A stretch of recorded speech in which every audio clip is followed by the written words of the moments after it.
Hey guys, I'm back. I'm back with another seed haul, and it's going to be a plant haul too today, and a gadget haul as well.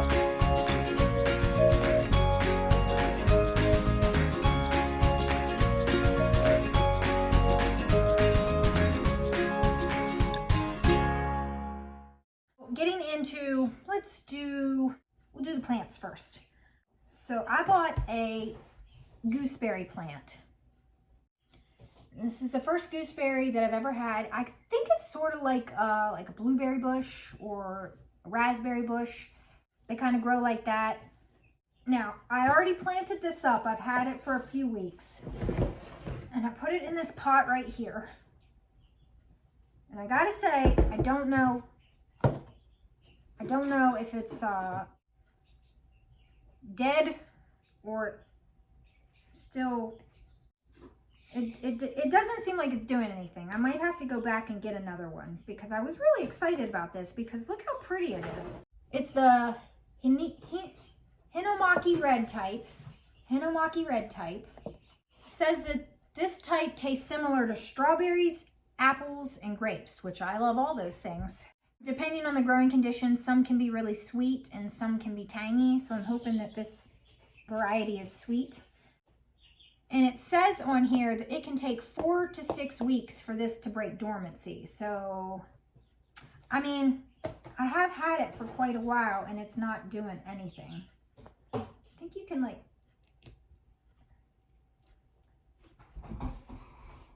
yeah, I mean, it doesn't even look alive. It's not green on the inside.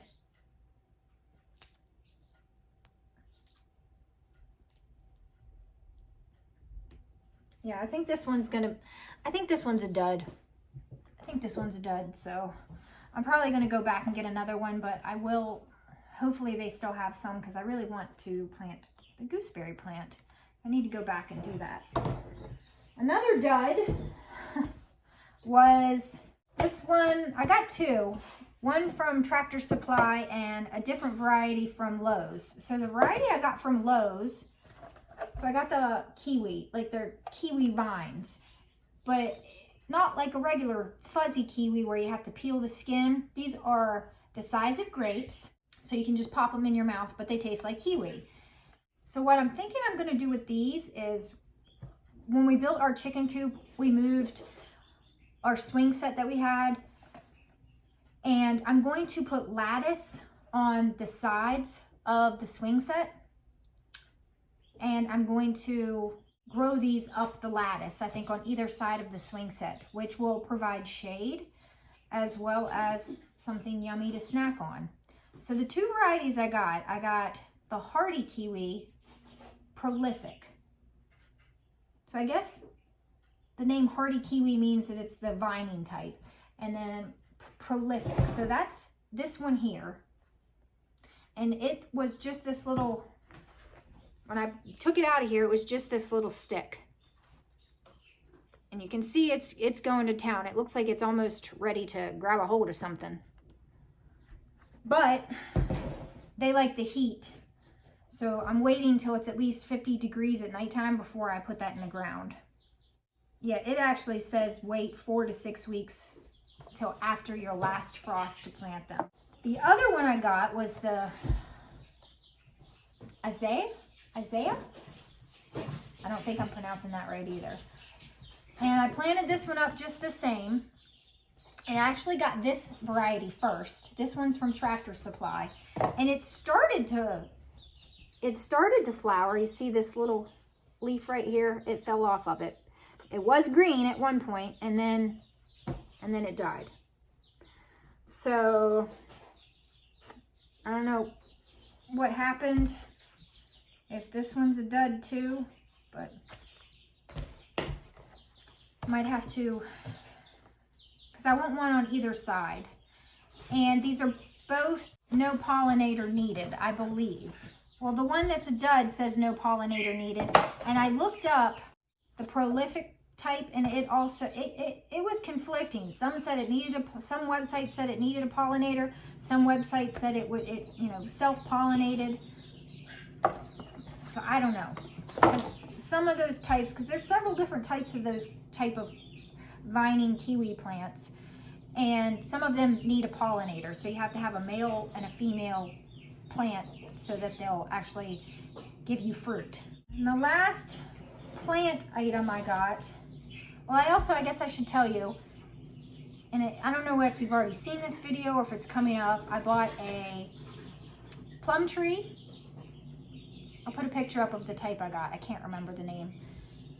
And I also got a blueberry bush, a different type that I don't have. I have like 3 types of blueberry bushes, but I got them when they were like this big, and they're still only like this big, like a couple years later. They're slow growing. I don't know whether it's the type of soil I have them in, but I was at Lowe's and they had these massive looking blueberry bushes that looked like they were already gonna fruit. And so I got one. I was like, I want blueberries. So while I wait for my other ones to mature enough, this one, I think it's already starting to have, it's already got flowers on it. So I think I'm gonna get blueberries from it this year. And I've already planted those up in the yard. I recorded it. You'll be seeing that soon.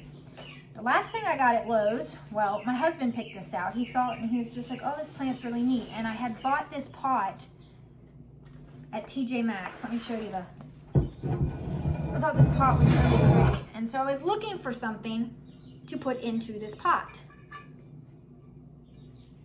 I think I already took the sticker off. I'm not sure. I think it was like, it wasn't expensive. It was like $20, $25. And I got a set of 3s in different sizes. So this was the biggest size. Then there was a smaller size and an even smaller size. So I've got a aloe vera plant in the middle sized one, and I've actually got a micro tomato plant sitting right behind you there in the smallest one. In that pot, I am going to put this plant. It's hard to see how big it is. When we bought it, there was only a couple of them there. And it is called the Aurelia Fabian branch. It was $18. When I got home, I looked it up because I started to do that with plants to make sure I know how to care for them.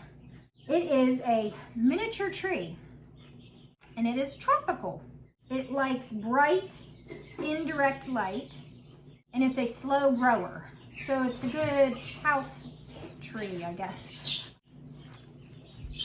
I'm sorry if you can hear, I probably should have said this earlier. The chicks, my baby chicks, are up in the kitchen now because we no longer have our pellet stove going down in the basement, so it's too cold for them. So they're up here. They're doing well, but they're loud. Sorry. It grows 3 inches every year. It gets to a maximum height of 4 feet, which they said could take up to about 10 years.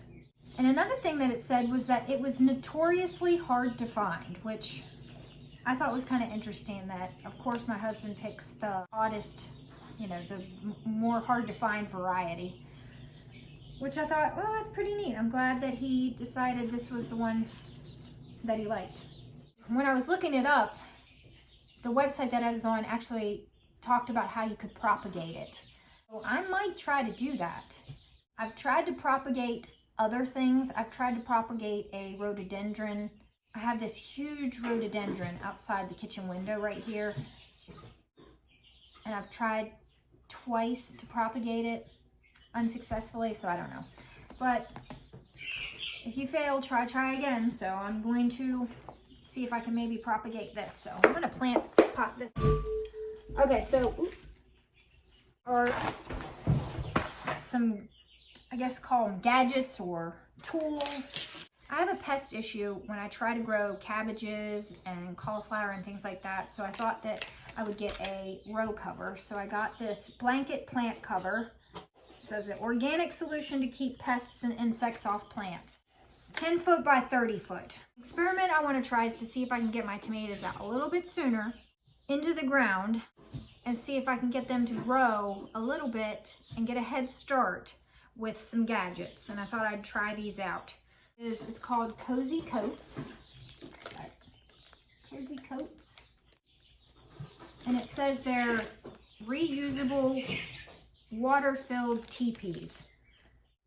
Let's see if I can show you a close-up of the picture of them.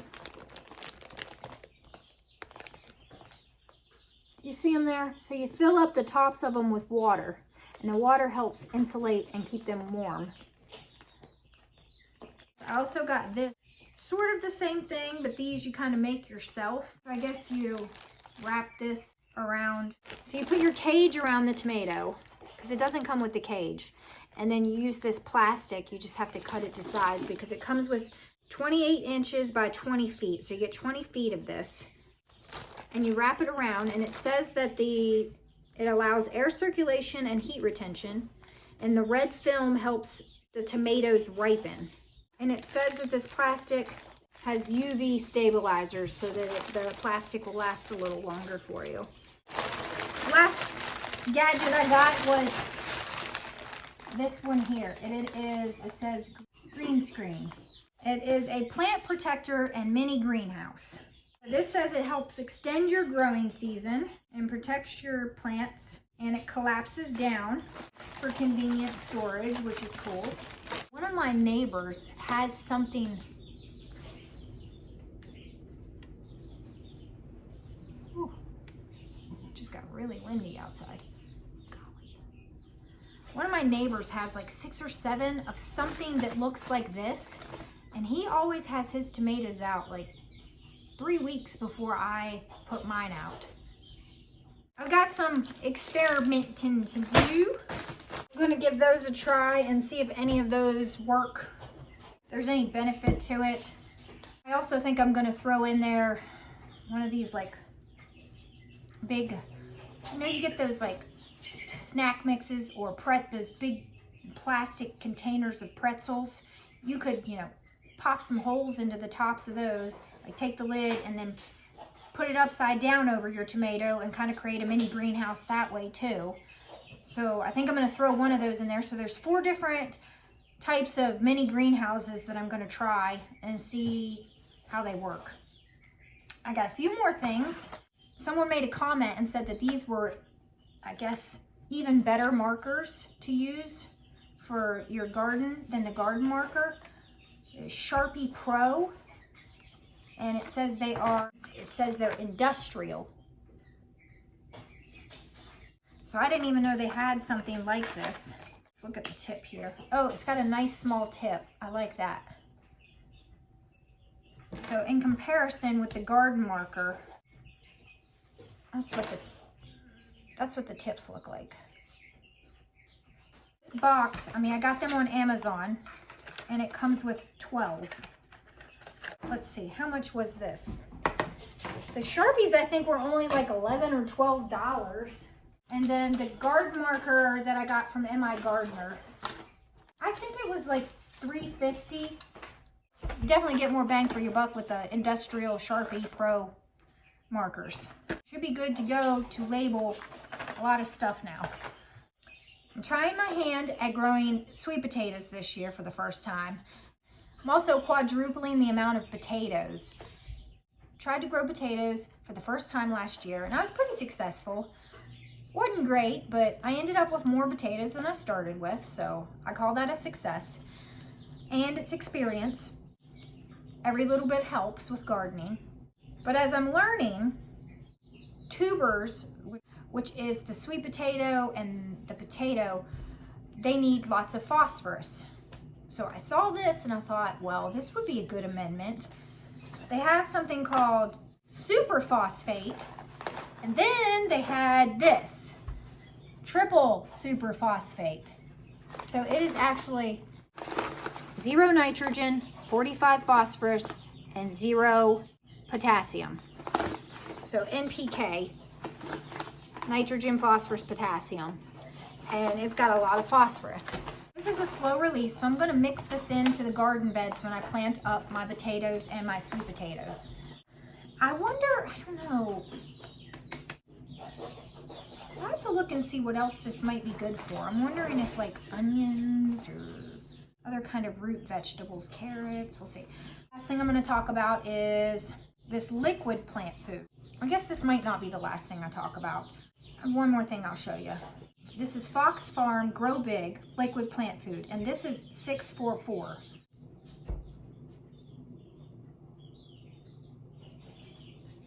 And the only other liquid fertilizer that I have right now is fish emulsion. And fish emulsion is basically just nitrogen. So it gets the plants going, gets them growing with the foliage, but it doesn't, you need the other stuff to grow the tomatoes and the fruits and things like that. So you're supposed to do 2 to 3 tablespoons per gallon of water. And this says every other watering. Begin application within 2 weeks of transplanting. So you start using this upon the first signs of flowering. So it had good reviews, and it has that really giant looking tomato on it. And I was just like, I want a giant tomato like that. Last thing I'm gonna show you, last thing is Epsom salt. What I'm gonna do with this, I put a little bit into the planting hole, and it's supposed to help with transplant shock. It helps them recover from being disturbed when you're transplanting them. I also read that you can mix this up with water and actually use it as a foliar feeding. And from what I read, it's supposed to make your tomatoes taste even better. Who doesn't want that? I do. I want really good tasting tomatoes. So I'm going to actually try to do that this year. Maybe once every other week. Mix some of this up in some water and then, water the whole plant itself. That is it. That was a long one. I went nuts. But until the next one, I hope you enjoy your day.